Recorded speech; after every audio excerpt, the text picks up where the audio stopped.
Bonjour Pascal Bruckner. Bonjour. On vient d'entendre le président de la République nous appeler à faire nation autour de nos héros, à en être digne. Dans votre dernier essai, Je souffre donc je suis, vous écrivez que le respect aux morts s'est transformé en commémoration compulsive, que le devoir de mémoire est devenu un culte officiel. On regarde trop dans le rétroviseur en France ?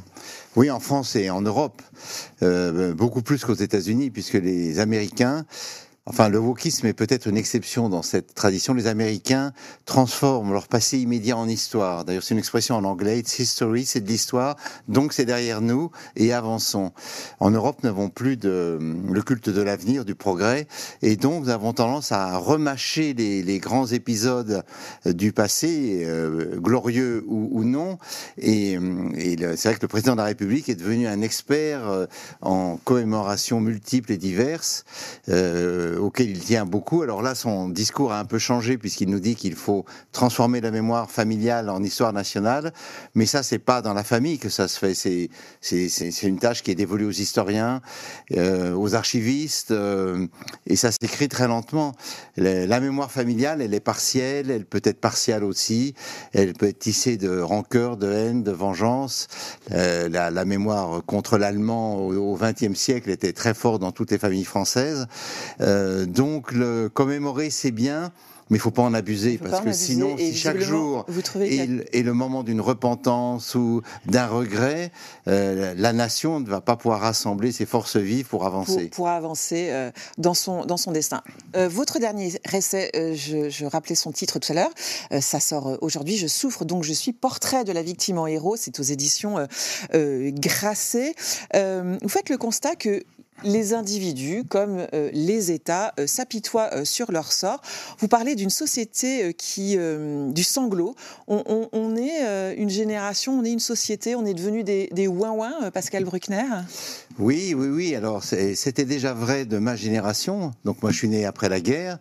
Et après la guerre, il y avait. Vous trouviez que c'était déjà une génération de ouin-ouin ? Ça a commencé là. Ça a commencé avec ma génération parce que nous avons bénéficié de la paix.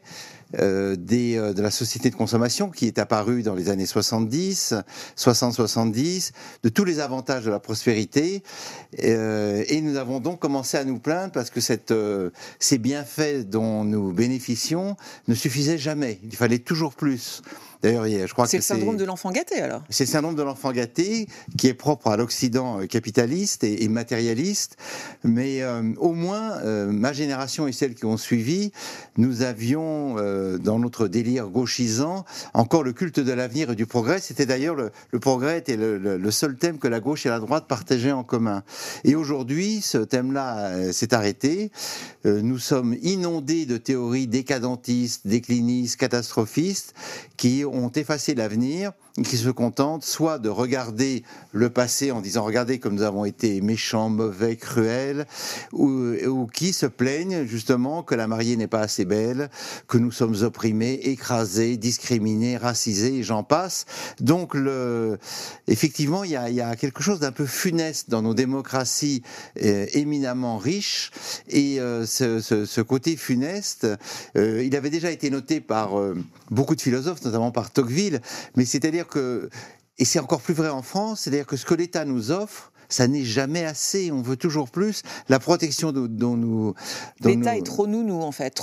C'est l'État nounou, et cet État nounou est décrit comme un État cruel, barbare, qui nous assomme, qui nous assoiffe, qui nous étrangle, alors que les droits dont nous bénéficions en France, ne serait-ce qu'à travers la sécurité sociale, qui, je le rappelle, est une création conjointe de la gauche et des gaullistes en 1945, c'est quelque chose qui n'existe pas ailleurs, et surtout pas aux États-Unis, par exemple.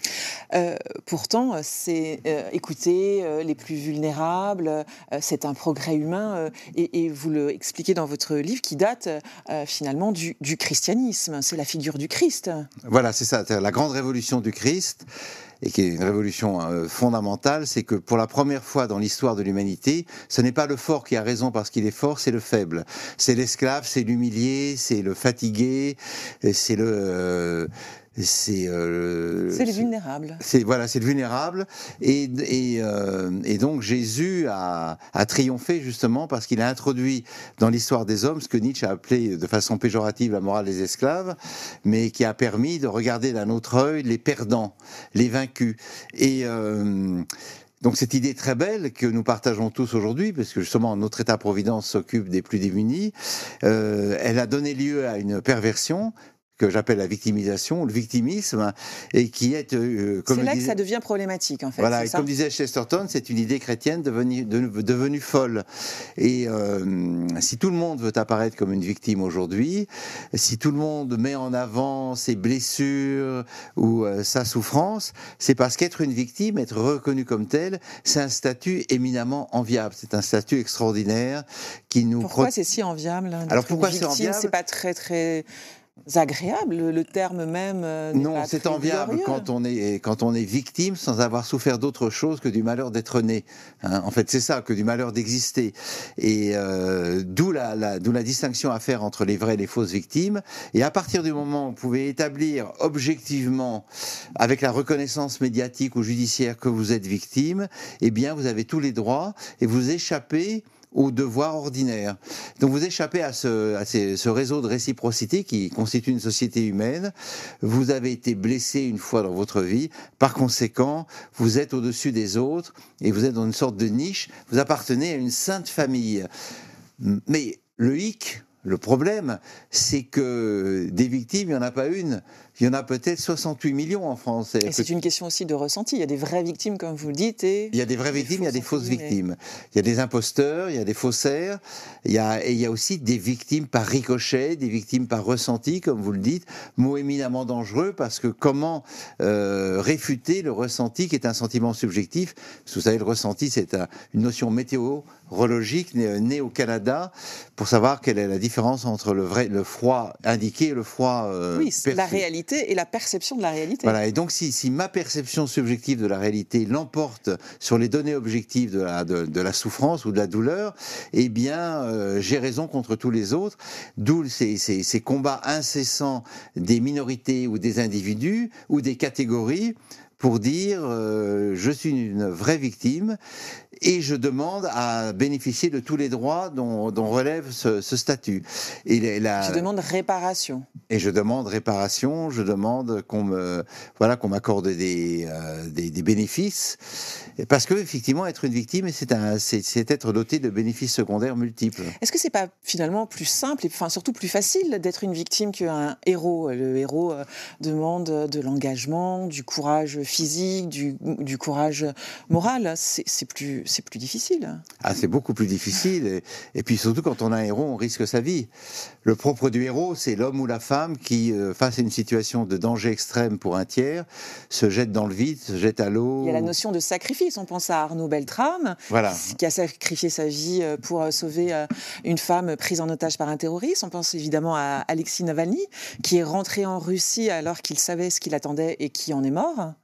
Voilà, c'est ça. C'est-à-dire que le sacrifice est une notion très chrétienne, qui a été reprise ensuite par d'autres monothéismes, mais c'est une notion chrétienne. C'est-à-dire, au fond, ma vie ne vaut rien face au risque que court une personne vulnérable qui est prise par les flammes, qui est menacée de mort, une femme qui est violée dans le métro et que l'on va secourir, au risque de prendre un coup de couteau, ou alors ce jeune homme au cartable qui, à Annecy, a protégé des enfants d'un fou qui voulait les poignarder, et donc c'est pas du tout la même chose. Ce qui est inquiétant, c'est pas qu'il y ait des victimes et des héros, parce que c'est vrai dans toutes les sociétés, il faut continuer à honorer les victimes.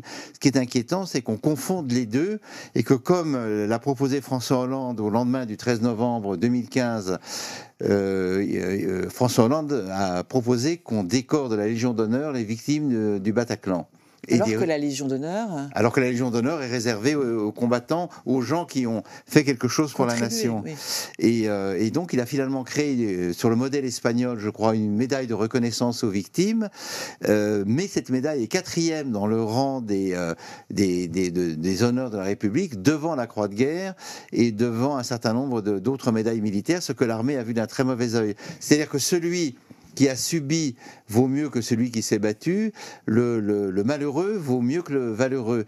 Alors c'est affreux d'être abattu par un terroriste islamiste, mais ça n'est pas tout à fait la même mort que l'officier ou le simple soldat qui a été tué par un ennemi en voulant défendre la nation. Et donc, à confondre les deux... Et à mettre de la confusion. Voilà, on engage la nation et les jeunes générations sur des valeurs qui sont fausses. À propos de la jeune génération, vous parlez du culte de la crainte, que les générations futures ne soient pas armées pour affronter le monde, parce que justement elles sont aussi trop cajolées, c'est ça ?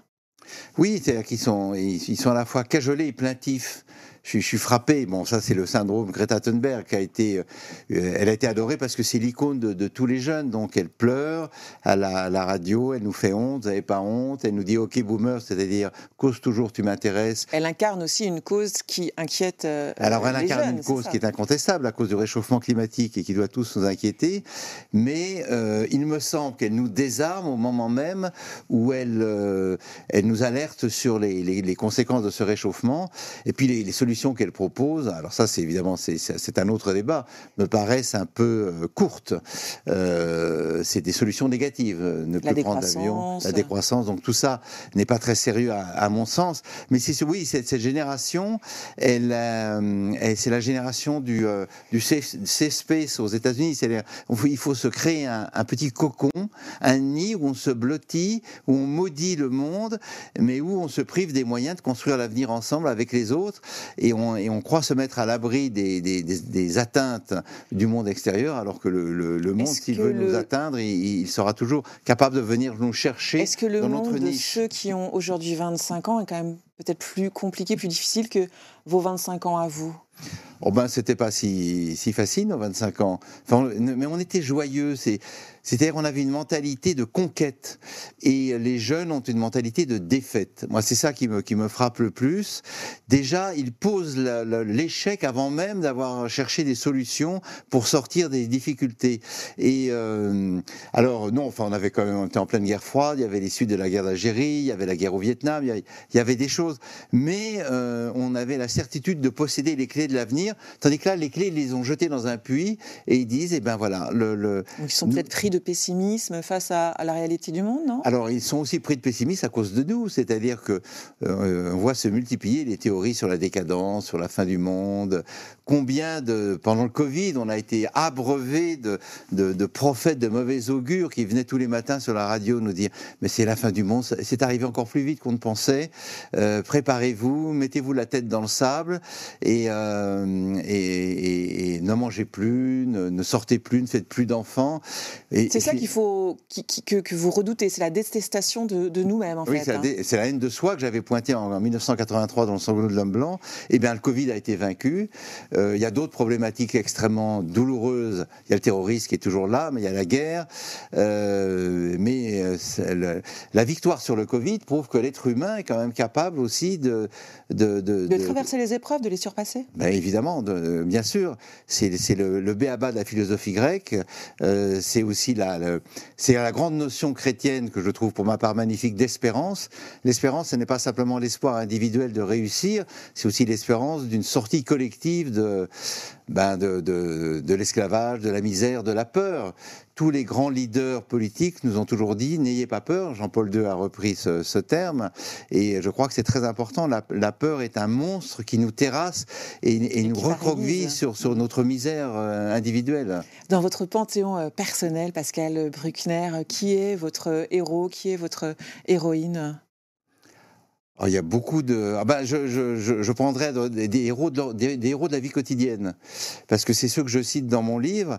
Alors comme héroïne, je dirais Anne Dufourmentel, qui est cette psychanalyste qui, sur la plage de Pamplonne, dans le Midi, a plongé pour sauver le fils d'une de ses amies qui s'est noyée, qui a fait un arrêt cardiaque. Et puis alors tous les héros qu'on a cités tout à l'heure, tous ces gens, finalement, ces gens quelconques, ces hommes et ces femmes quelconques, qui face à une situation d'injustice ou de risque extrême, ils y vont.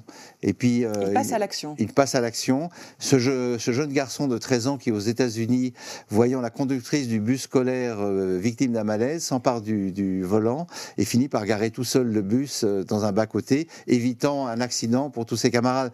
Donc nous pouvons tous être des héros, et l'héroïsme n'est pas une qualité que l'on reçoit en naissant. Il faut distinguer l'acte héroïque dont nous sommes tous capables du héros figé dans son essence, qui est un peu une notion militaire ou totalitaire. Merci Pascal Bruckner. Je souffre donc, je suis.